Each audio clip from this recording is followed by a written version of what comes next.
যাবে না, মূর্তির গোলামি করা যাবে না।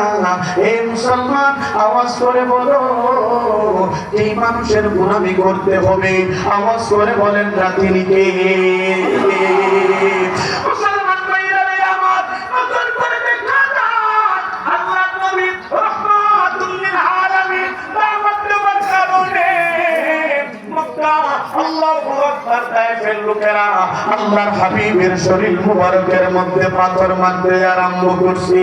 আমার ভাইরা রে, এক পর্যায়ে পাথরের কারণে, পাথরের আঘাতের কারণে আল্লাহর হাবিবের আল্লাহু আকবার চাদর মুবারকটা ছিঁড়ে গিয়েছে।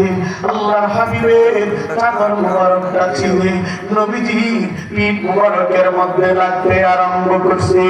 এমন ভাবে পাথর মারছে, বৃষ্টির চাইতো আর ঘন, আল্লাহু আকবার, ঘন ভাবে নবীজির শরীর মুবারকের মধ্যে